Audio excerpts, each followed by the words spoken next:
What up, K-Flock? What up, Vambot? Welcome, everybody.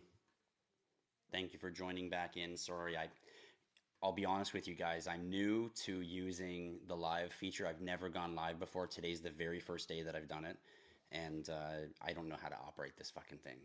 So when they sent me an invite, I thought I was inviting them to come up on stage and talk to me, but they invited me into some stupid contest game or some shit that I don't want to play. So, so that's how that worked out. All right. So anyone that wants to come up on stage here and chat with me, so I'm not looking at my own big ugly mug here, feel free to do so. Let's get some people up here and we'll have some conversations about crypto. Where were we? What were we chatting about? Who wants to post the first question in the new chat? Don't forget to hit that like. Don't forget to hit that follow. iHuddle the best crypto community. Well, while we're waiting for everyone to join back in, while people are joining back in, I'm going to get our wallets so we can show them to you.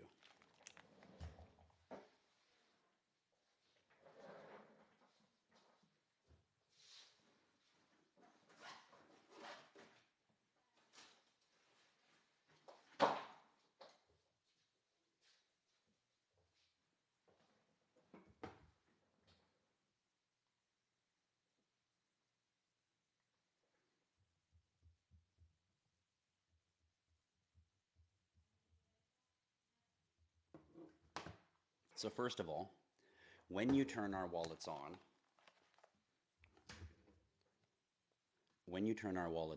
you get a little keypad to chat. See how nice and beautiful the screen is? This is the V20, SecuX V20, my favorite one. And you see how beautiful the screen is when it pops up, when you turn it on?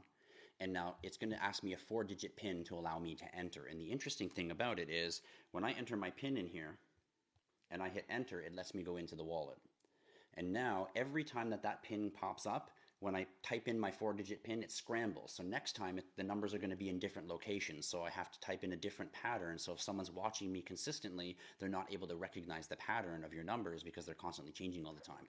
We've thought of everything when it comes to safety and security beyond other wallets. Like so many details that we can't even talk about them because we'll bore you because there's just so many safety features in tiny little ways. Not to mention when you log in with that 4-word code like 1234 or 1111 or whatever you want it to be, you have 2 actual wallets inside every wallet. So both of these wallets have 2 wallets inside them.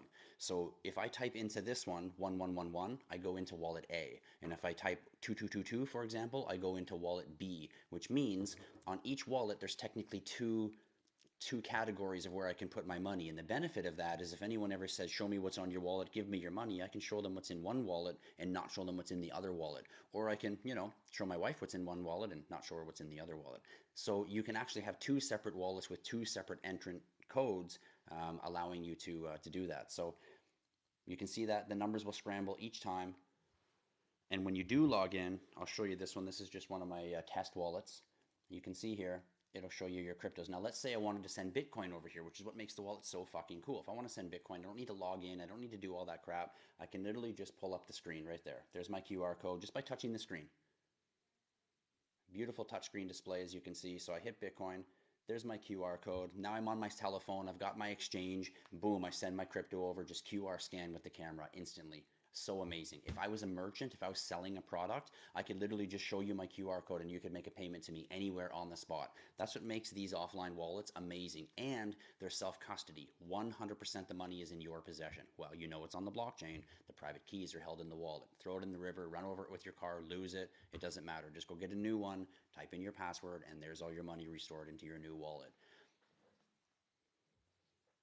All right, someone invited to join live. Let's make sure I'm not joining some crazy shit again here. I don't want to join people's live. I just want to invite people up here to chat with me.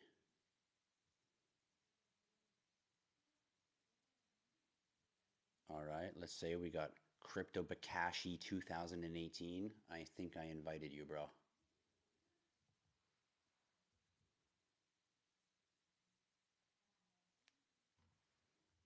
I think I invited you. There you go. Now it's sent. I see. You got to hit the little tab on the end. Hey, you can be taught. You can be taught. So, Mr. Crypto Bakashi 2018, I sent you an invite. You're welcome to come up and chat with me, bro. I think I saw another invite in there too. Maybe not. But anyone that wants to come up and chat, feel free. Other than that, just drop your comments in the chat and I'll try to address all of them. So that's some of the reasons why I love this wallet so much. I now want to send my Ethereum. I can just go here and I can just hit Ethereum and boom, my QR code's going to pop up and now I can just send my Ethereum over there. Along with, here's what makes our wallet smart. This is why our wallets are called smart wallets, not hardware wallets. All the ERC20 tokens, Mana, Sand, Quant, all the ERC20 tokens that we love.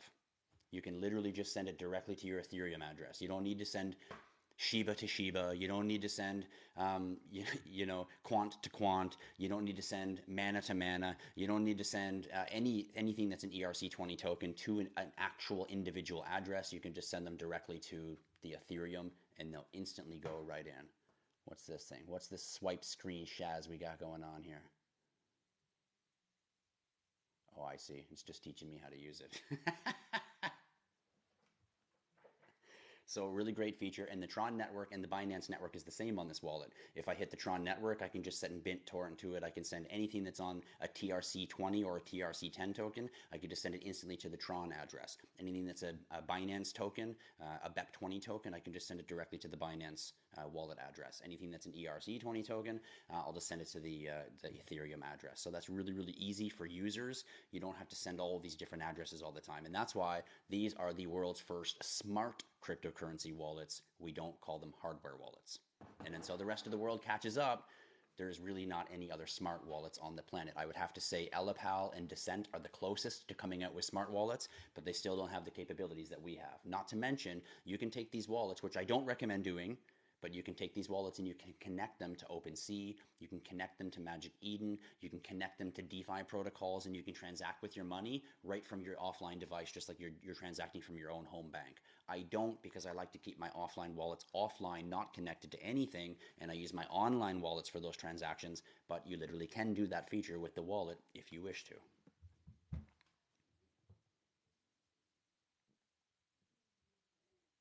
I'm just going to scroll up here and see what kind of comments I've missed, and can I share any advice on any of the questions you guys asked. Do I stake any of my coins? Cardano is staked. If you send Cardano to our wallets, long ago we did a deal with Cardano to get them staked on the wallets. So if you send your Cardano, it'll actually not go to the wallet. It takes you to the Cardano protocol, to their actual ADA portal, which is connected to our wallet, and it instantly allows you to stake your Cardano. So you actually don't hold Cardano on our wallets. You stake it if you have Cardano. And I highly recommend staking some Cardano. Where that coin is going in the next 15 years, guys, man, stake some fucking Cardano. But go research why you own the token. Don't just buy it because I said it.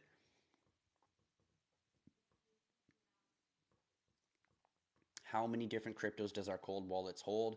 Our wallets right now hold more cryptos than any wallet on the planet. We hold the most. You can literally hold like 20,000 tokens, if not more, on our wallets because it holds all Ethereum tokens, all BEP20 tokens, all Tron TRC tokens. There's only a few distinct blockchains that it doesn't hold yet. And the reason it doesn't hold them is because those blockchains have not allowed offline wallets to have their wallet APIs or the plugins to use them yet, like HBAR. HBAR has told the whole like wallet world, sorry, you can't use us, which is why even Ledger can't hold HBAR. They have to use an outside application that holds the HBAR for them, which we just haven't done the deal with that outside application to do the same thing. We're trying to get directly to HBAR to hold HBAR directly on our wallets. And it is coming, but it's going to take a little bit of time. And Algorand is the exact same thing. Algorand wants you to use their own wallet. They're trying to be like, no, if you want to hold Algo, you have to use our wallet. They're just being like that.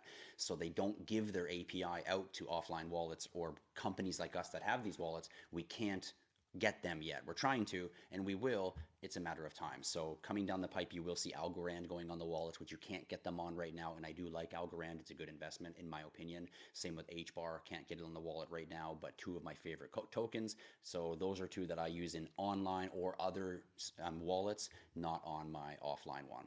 So, but going forward 1 more year, 2 more years, Ledger is 7, 8 years old now. We're 1.5 years old.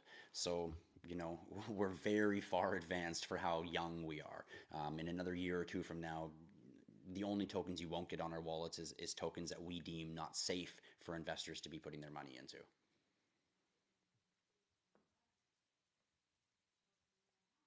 So to answer that question for you, who asked the question? It was Panda Man. Panda Man, who, to answer that question, like all the tokens you want to hold pretty much you can get on these. And for the one or two that you can't, you will be able to soon, but in the meantime, you'll have to use another online decentralized wallet to hold a couple of them, or leave them on an exchange if they're collecting you some kind of an APR or APY.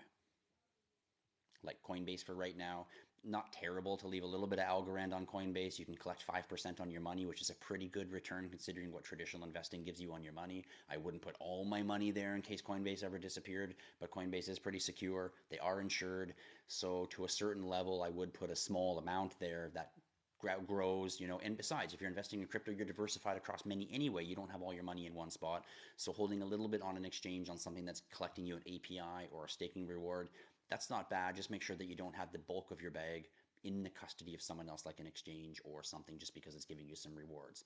There's bigger reward in owning your asset than collecting a little bit of residual growth, especially when you're this early in the game. The monster logo, 666. Well, I got news for you. Go do some research. 666 doesn't mean what you think it is. In fact, everything you've been told by the media doesn't fucking mean what you think it is. 666 has nothing to do with the beast. This is just propaganda bullshit. Numbers and numerology are very important, and 6 is a very important number. It's a number of connection. It's a number of unity. It has nothing to do with the mark of the beast.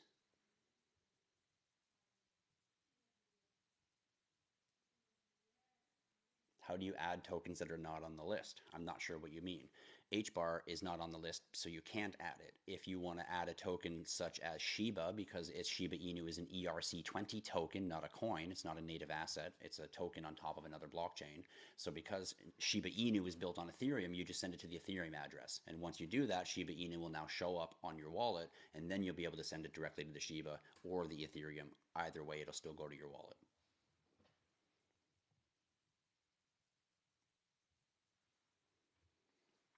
How many XRP is a good amount? As many as you can afford to own.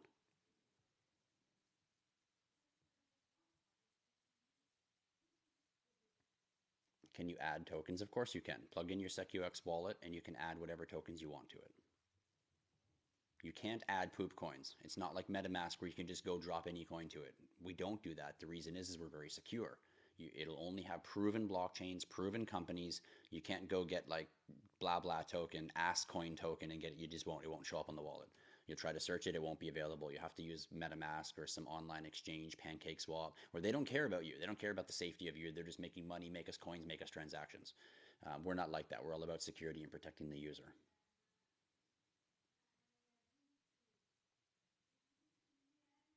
Ledger Nano X, yes, and we started doing that technology with a QR code where you would just scan the QR code and you could just send your quant or any ERC20 token for that matter, and it would just go directly to your wallet. And then literally Ledger came out with the same feature like a couple weeks later. So they watch us closely. There's a reason they're coming out with a new touch screen as well. And interestingly enough, the new Ledger wallet is not that far off of our design. It's just a little bit wider this way, and it's more like this kind of thing. But maybe take that off. It's kind of like that. Their design.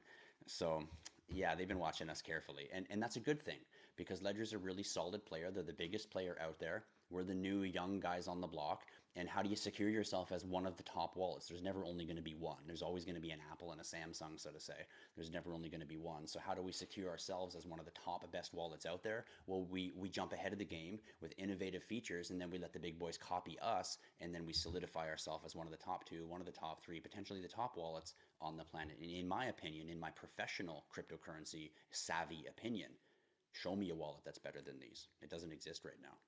When the new Ledger wallet comes out, maybe there'll be a competitor, but right now, you can't top our wallets, not even close. Elapel, beautiful screen design, but their air gap sequence, no way that it competes with the functions that we have. Can't even connect it to an NFT marketplace. Can't hold your NFTs on it. Not even in the same boat of level of comparability. Not even close. And that goes for every wallet out there. So, and like I say, the new Descent wallet's pretty dope. It's got some nice features, but it's still very young, still very new, just like we were when we first came out young and new. People probably looked at us and said, oh, they've got some dope features, but they haven't proven anything yet. Same game. I expect Descent to do very well with us as well, as we do well, and as Ledger does well, and as other brands also do well. There's going to be a big wallet war coming over the next year or two.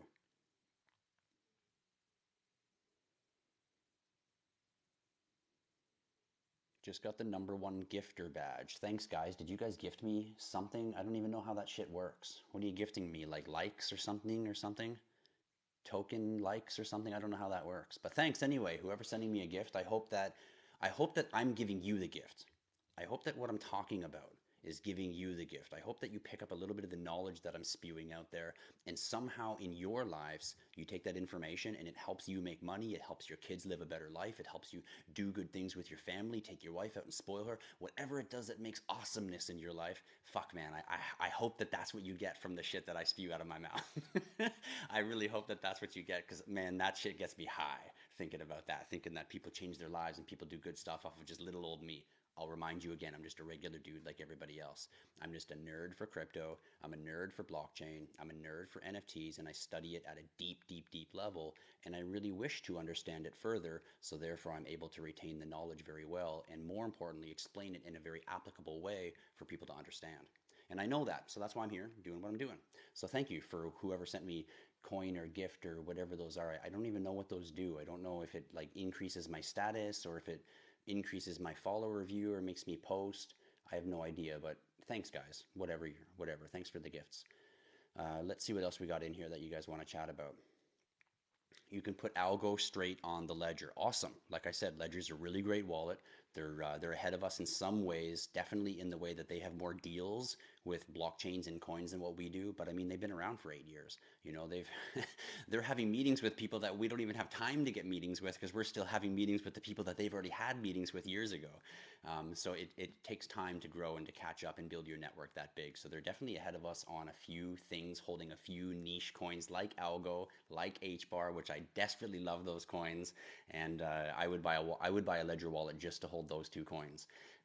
But I don't, because I know very soon that we're going to have the API availability on our wallet, and you'll be able to hold them on our wallet too. It's just a matter of time. So right now I'm using the Blade wallet as an online wallet to hold my HBAR, and I have my Algo in the Para wallet, and I also have some Algo on Coinbase. So, Mixolis, just so you know, I don't speak bad about Ledger. They're a good wallet. If you have one, don't feel bad. They're awesome. They're very good quality. They're very secure. They're like the leader in the wallet space.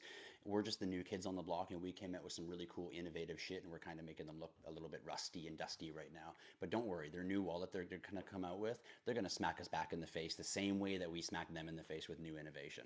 We brought they created the security of a crypto offline wallet.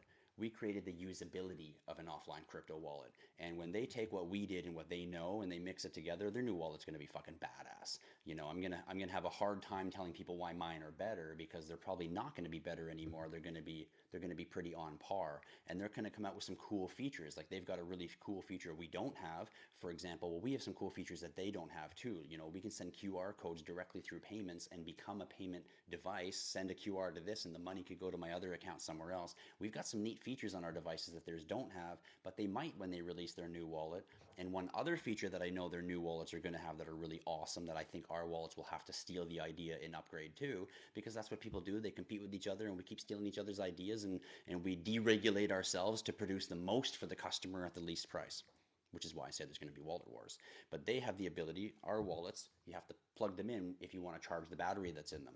Theirs, you can just drop them on top of the charging pads and they charge like your phone will charge. And we don't have that ability yet on these batteries. So we're going to have to upgrade the batteries that we use. Our batteries last as long, but they don't have that drop pad charge, which is a pretty fucking cool feature. Again, I'm not one to shit on the competition. I'm one to say, hey, that's what they're doing right, and where do we position so we stay right on par with them with some awesome products, again, for the community to keep their cryptocurrency, most importantly, offline. So no shitting on the ledger. I think the new one coming out is going to be awesome, and I think our next round of wallets that we come out with are going to have to come out with some pretty cool innovative shit, and we've already got some awesome stuff planned on our side too. Don't worry. The Nifty wasn't the last of my great ideas. We've got some really cool stuff planned for the SecuX wallets and for how users are going to be able to use them in the future. So don't count us out of the ranking. We'll be right up there with Ledger, as we already are right now.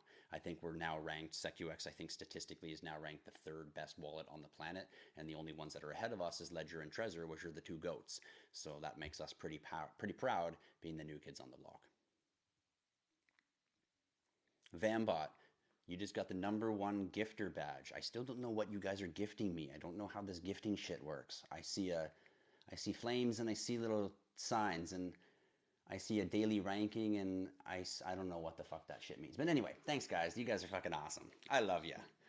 Thanks for whatever you're gifting me. I don't know if it improves my profile or views or what it does, but thanks. Because again, I hope the gift is really what I give you guys. That's what I'm here for. Crypto Quest, you're asking about Velo. We talked about it earlier. It is a cryptocurrency protocol that is not launched by Stellar, but it's funded and backed and kind of run and organized by the Stellar Lumens Network, XLM, which we know are going to be big powerhouses for the future of cryptocurrency and blockchain. So I don't really know what Velo's up to and how they're connected. I just know that they've got big boys backing them. So I anticipate to see some good things from them, being a brand new company. Having a huge backing like Stellar Lumens might be a good time to get in early, even though you're not quite sure what they're doing yet, with some money that you're okay to lose because, you know, let's face it, there's lots of crypto companies coming out, even with good funding and backing, and they're not producing, they're not going anywhere. And then there's others that are surprising and blowing people out of the water. So, and it's because it's a new time, it's a new technology, and who knows who's building what. You know, people are coming up with innovative stuff right now. So that's my take on Velo. I highly recommend to go do some more research on it. They're new-ish to me. I mean, I know a little bit of details, but not enough to say this is something I want to invest in. Have I invested in them? No, because I don't know enough about them yet. And I always do my research. I always do my diligence. The most important thing you guys could ever learn from me is you must know why you own an asset. If you don't know why you own it, market volatility will make you hit the sell button at the wrong time and you lose your opportunity. The opportunity is in owning the asset, not selling it. Keep that in mind.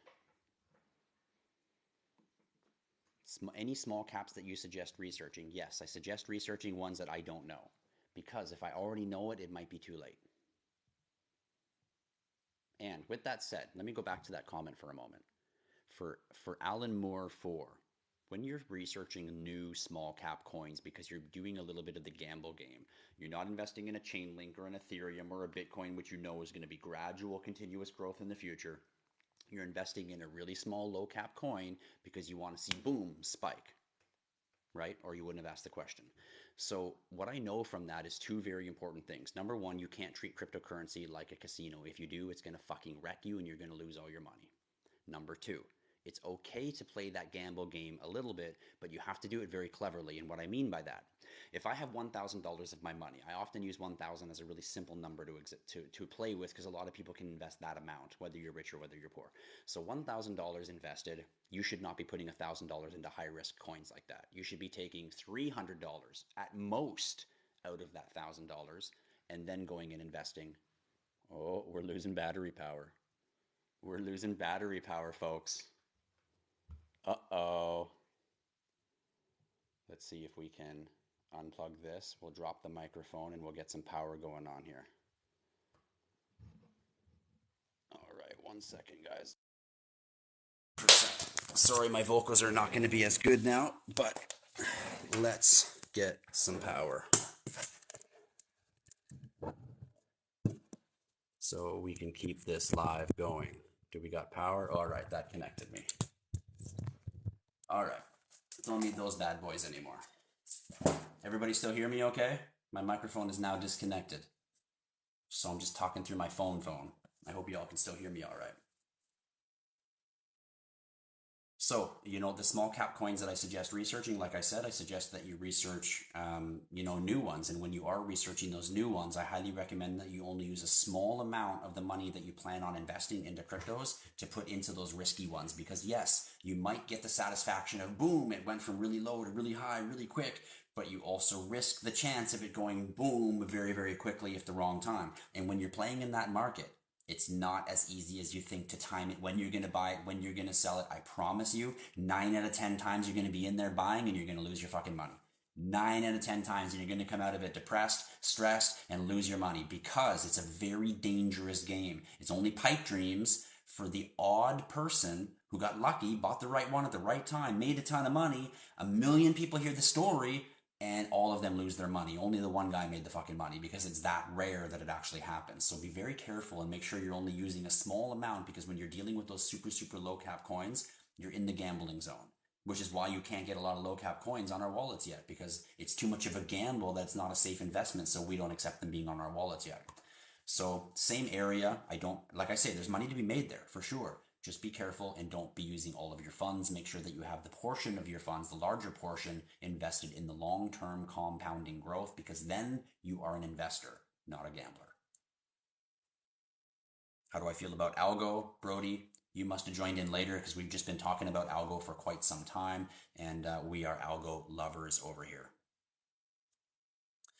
Jeremy says DCA on the 10th, 5,600. I don't really know what that means, Jeremy. I need more context. What are you dollar cost averaging? What are you doing on the 10th? The 10th has already passed. Are you talking about 10th next month? What does 5600 mean? Is that a secret code? Is that your phone number? Is that your apartment room? Like, what the fuck does that mean? I need more details, bro. Is Tezos dead? 100% it's not dead. The reason Tezos is not dead is because if Tezos was dead, you wouldn't still be able to collect 3.5% APY on Coinbase right now with Tezos. And if anyone didn't know that, you can go throw whatever amount of money that you're comfortable putting on an exchange on Coinbase right now. Algorand, for the person who asked about Algo a second ago, will pay you like 5% or 6%, and Tezos will pay you, I think, 3.5% or 4%. That's pretty fucking